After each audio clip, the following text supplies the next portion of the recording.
The moment Elena Voss whispered, "I do," her entire life changed.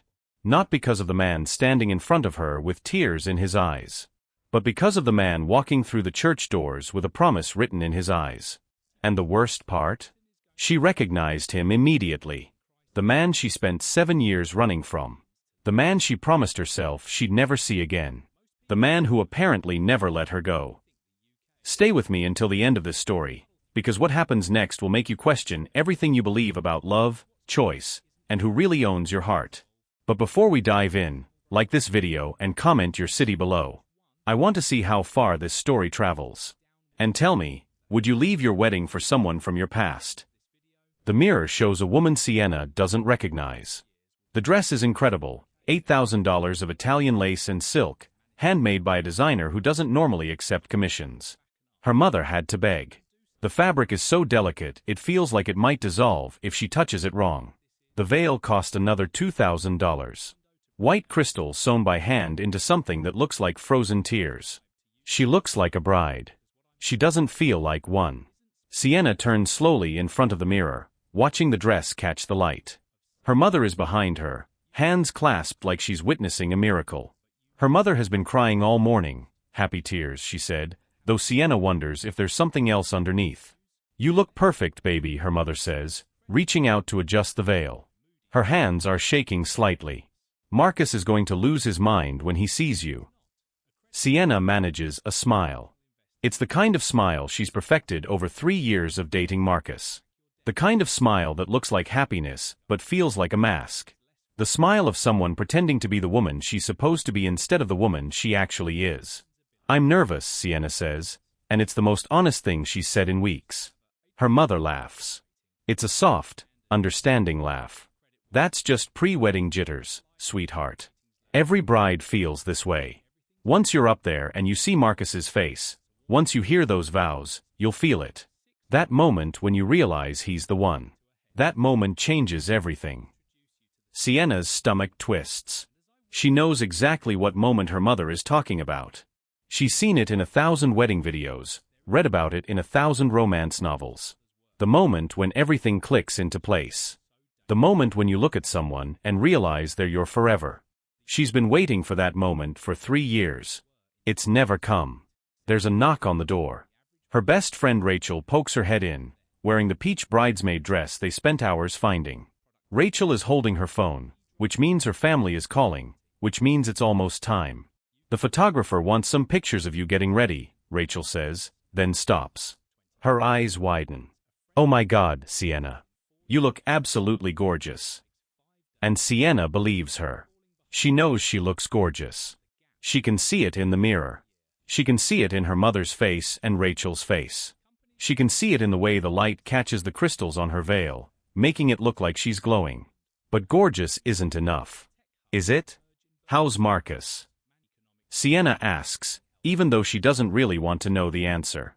"He's pacing," Rachel says, laughing. Like, literally pacing. "He keeps checking his watch. He told his best man he can't wait to see you. It's actually really sweet. Most guys are nervous at their weddings, but Marcus just seems desperate for this to happen. Like he can't believe you're actually going to marry him." Elena nods. She knows why Marcus is desperate. He's been desperate for 3 years. He proposed 6 months ago, dropping to one knee in front of the entire firm's office. Everyone cheered. Everyone posted it on Instagram. Everyone told her she was the luckiest woman in the world. She'd said yes.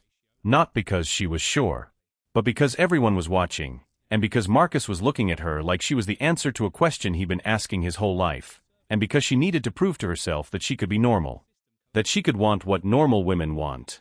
That she could forget the night 7 years ago and move forward like a functional person. She had been wrong. "Let's take some pictures," her mother says, gesturing to the photographer. "Come on, Elena. This is the moment you're going to want to remember forever." Elena stands in the sunlight streaming through the window. The photographer positions her carefully, tilting her chin up, arranging her veil just so. Through the camera's lens, she looks perfect.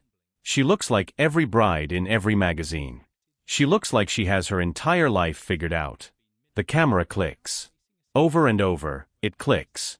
capturing moments of a woman who's about to make a decision she's not sure about. The church smells like white roses and something else. Something like expectation. Like fate. Sienna stands in the hallway outside the main sanctuary, listening to the organ music starting. The wedding march. The moment when everything becomes real. Her father appears at the end of the hallway. He's wearing a charcoal suit that probably costs more than most cars. He looks elegant, proud, like he's about to give away the most precious thing in his life. He looks like a father who's done his job raising a daughter. He has no idea that his daughter is about to destroy the most important moment of her life. "You ready?" he asks, extending his arm. Sienna looks at him. She really looks at him. He's already tearing up, just like he did at her college graduation, just like he did when she got her job at the architecture firm. Her father cries at milestones. He's a sentimental man. He believes in moments. He believes in destiny. He doesn't know that she's been lying to him for 7 years. "I'm ready," she says, taking his arm. But her hands are cold. Her heart is racing. Her entire body is screaming that something is wrong. Something is about to go very wrong, and part of her, the part she's tried to bury, is waiting for it. They walk down the hallway. The sanctuary doors are visible now. Beyond them, 300 people are standing, waiting. Beyond them, Marcus is standing at the altar, probably shifting his weight from foot to foot the way he does when he's nervous. Beyond them, a priest is preparing to ask if anyone objects to this marriage. And somewhere in her chest, Sienna knows that someone will. The problem is that someone might be her. The church is beautiful in a way that feels suffocating. The white roses are arranged in perfect spirals down the aisle. There are thousands of them. The air is thick with their perfume. Sienna's mother spent 3 months planning this wedding. The florist charged $15,000 just for the arrangements. Everything is expensive. Everything is perfect. Everything is a lie. Sienna walks down the aisle, and time does something strange. It slows down. The organ music becomes distorted, like she's underwater. The faces of the guests blur. She sees her college friends, Marcus's family, her co-workers from the firm. She sees their smiles. She sees their phones recording this moment for posterity. She wonders if they can see it. If they can see the way her smile doesn't reach her eyes. If they can see the way her hands are shaking inside her bouquet.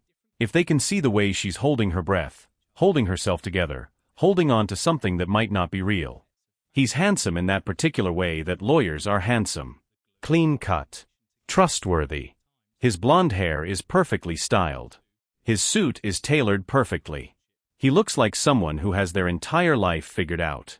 He looks at her like she's the answer to every question he's ever asked. Sienna reaches the altar. Her father kisses her cheek and places her hand in Marcus's. Marcus's hand is warm. His palm is slightly damp. He's nervous. He's excited. He's everything a groom should be. But he's not the person she can't stop thinking about. The priest begins the ceremony. His voice is soft, reverent. He talks about marriage as a sacred union. He talks about commitment and love and the promise of forever. Sienna watches his lips move, but the words sound distant. Unreal. Marcus goes first. His vows are beautiful. He wrote them himself. He talks about the day they met at the firm's office. He talks about how he knew immediately that she was special. He talks about waiting for her to love him back. He talks about building a life together. He talks about children and growing old and everything they'll do together. His voice cracks with emotion when he gets to the last line. I promise to love you for the rest of my life. I promise that you will never regret choosing me. Sienna's chest tightens. He means every word. That's the part that makes it unbearable. He's completely sincere. He loves her completely. And she's standing here in an $8,000 dress, about to break his heart. The priest looks at her. Sienna, do you have vows prepared? She does. She wrote them weeks ago. She memorized them. They're beautiful and thoughtful and full of promises she's not sure she can keep. But as she opens her mouth to speak, something happens. A memory flashes through her mind. 7 years ago. A penthouse overlooking the city. A man with dark eyes and dark hair and a dangerous smile. A night of talking that felt like the most honest conversation she'd ever had. A moment at dawn when she realized she had to leave or stay forever. And she chose to leave. She chose to run. She chose Marcus over that man. But she spent 7 years wondering if she chose wrong. I promise to love you, Sienna says, and her voice is barely steady. I promise to be your wife. I promise to choose you. But the last word sounds like a question. The priest smiles. Everything is proceeding exactly as planned. If anyone here has any objection to this union, let them speak now or forever hold their peace. Silence falls. It's a moment that always happens in weddings. A moment built into the ceremony. A moment that's never meant to lead anywhere. No one ever objects. That's the whole point of the moment, to confirm that no one is going to object. But Sienna's heart is pounding. She's holding her breath. For just a second, just a moment, she lets herself hope. She lets herself imagine that something will interrupt this. That fate will step in. That the universe will make the choice for her because she's too terrified to make it herself. Nothing happens. The silence stretches for 5 seconds. Then 10. The priest is about to move forward. Marcus reaches for Sienna's hand. The moment is passing. The ceremony is moving on. In another 30 seconds, she'll be married. And then the doors open. It's not dramatic. There's no gunfire. There's no explosion. No one yells. The doors just open, and men walk in with the kind of quiet confidence that makes everyone understand that resistance isn't just pointless, it's dangerous. There are 4 of them first. Tall men in black suits. Italian suits, probably. The kind of suits that cost more than rent. They move down the center aisle like they own it. One of them is scanning the room, mapping exits, evaluating threats. The other 3 are walking in perfect formation.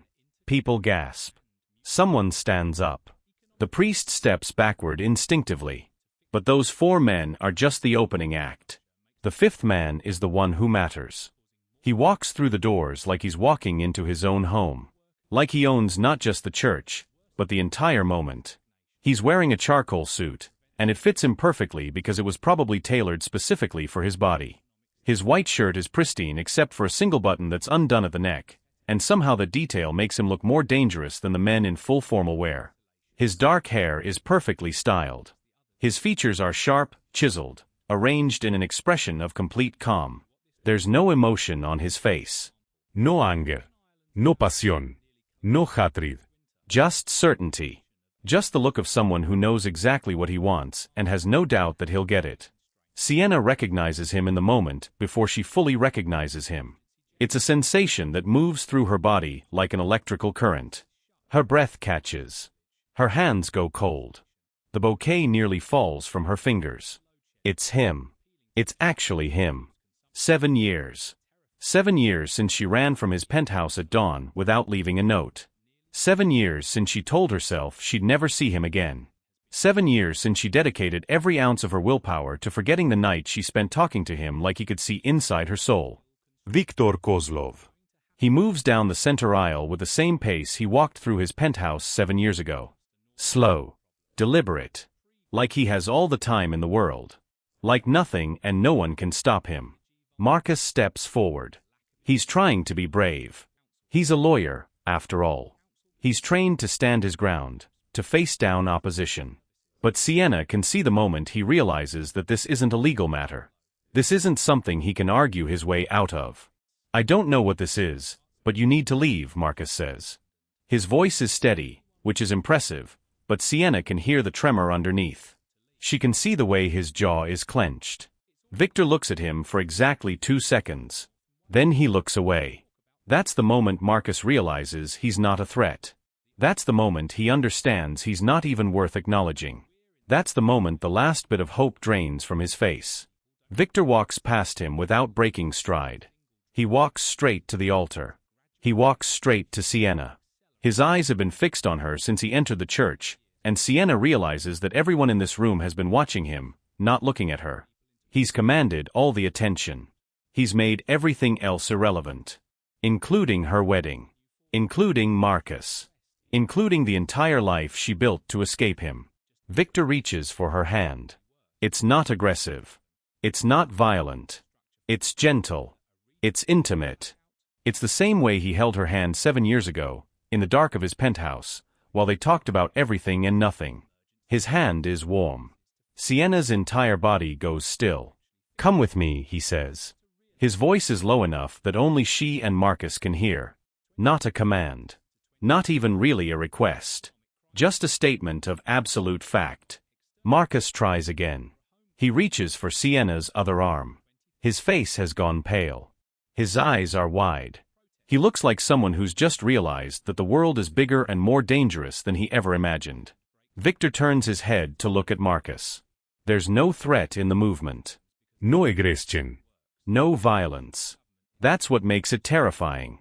If Victor threatened Marcus, it would be a moment that could be overcome. It would be a moment that could be resisted. But this look says something else entirely. This look says, you have exactly one chance to make the right choice, and if you make the wrong one, you will regret it for the rest of your very short life. Marcus releases her arm. He releases her without saying anything. Without fighting. Without even trying to protest. He just lets go. Sienna looks at her fiancé. She looks at the man she promised to love and cherish and honor. She looks at the moment her entire life divides into before and after. And she realizes something terrible. She's relieved. The veil cascades down behind her. The bouquet drops from her fingers and lands on the white runner with a soft whisper. The white roses are scattering, falling. Everything is falling. And she's walking away from the altar with Viktor Kozlov's hand in hers. She should feel terrified. But what she feels is something else entirely.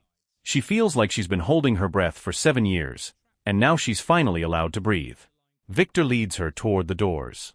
His 4 men create a pathway through the pews. Their presence is enough. No one tries to stop them. No one tries to grab her. No one tries to be heroic. Because everyone in this church understands, on some level, that she just chose to walk away. The sunlight is blinding after the dim interior of the church. Sienna squints, her eyes adjusting. The veil is still on her head, cascading down her back. The dress is perfect, unspoiled, worth $8,000 and worn for approximately 4 minutes of her life. There's a black car waiting. Mercedes. The kind of car that doesn't have brand recognition to normal people, but communicates power to anyone who knows what to look for. One of Victor's men opens the back door. Victor guides Sienna inside with a hand on the small of her back. She's still holding his other hand. The car is quiet inside. Leather seats. Soft music playing from speakers she can't see. Climate control set to the exact temperature that makes you forget you're in a car at all. It's like being inside a dream. Sienna sits as far away from Victor as the back seat allows. She's shaking now. The adrenaline is fading, and the reality is setting in. She just left her own wedding. She just walked away from 3 years of her life. She just chose a man she hasn't seen in 7 years over a man who loved her completely. Are you scared? Victor asks. He's not looking at her. He's looking out the window at the city passing by. Should I be? Sienna asks. I don't know, Victor says. Are you? Sienna thinks about this. She's trembling, but is it fear or adrenaline? Is it terror or excitement? Is it the shaking of someone who's been kidnapped or the shaking of someone who's just made the most authentic decision of her life? No, she says finally. I'm not scared. Victor smiles. It's a small smile, but it transforms his face. For just a moment, he doesn't look like a powerful man.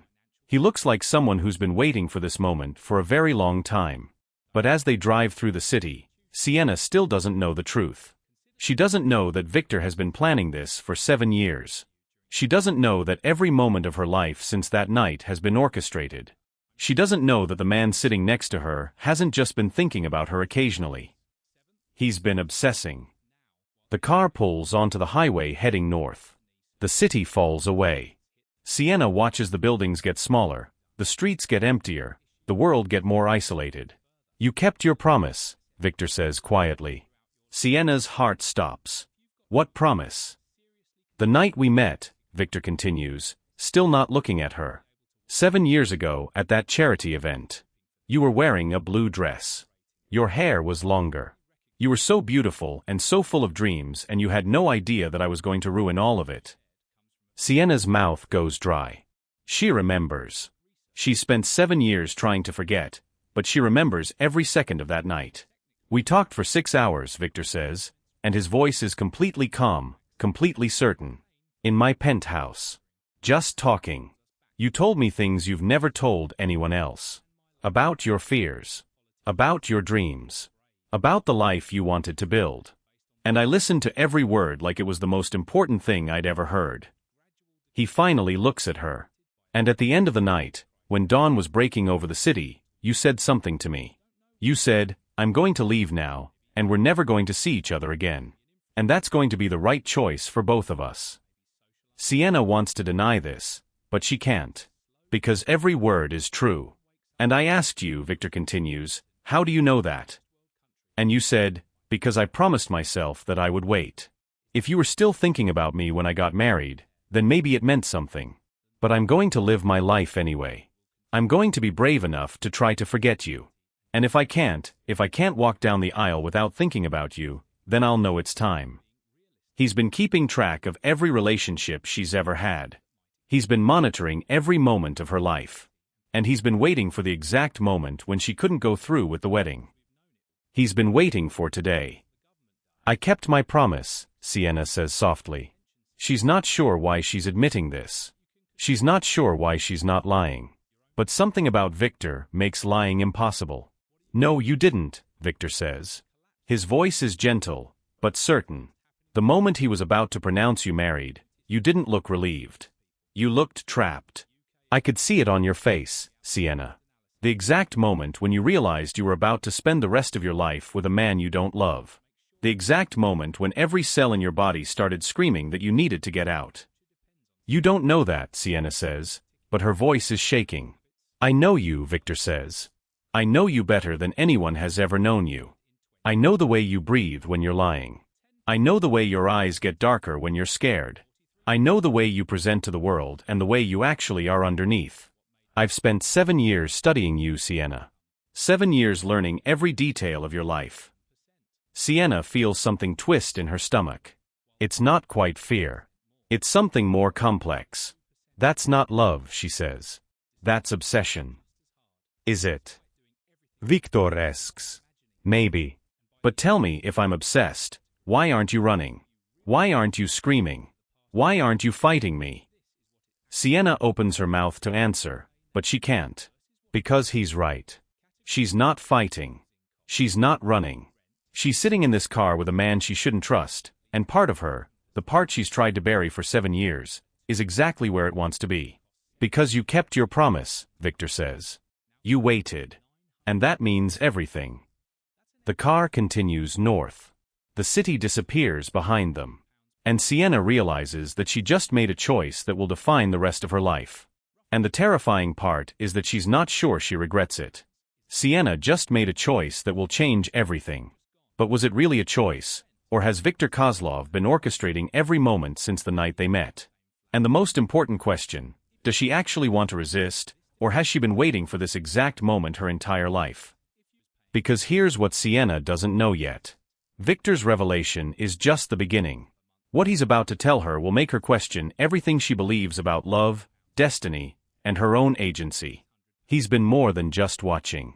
He's been orchestrating. The answer to what he's actually done will shock you. Like this video right now, and comment below. Do you think Sienna is a victim or a willing participant in what's about to happen? Is she trapped, or is she finally free?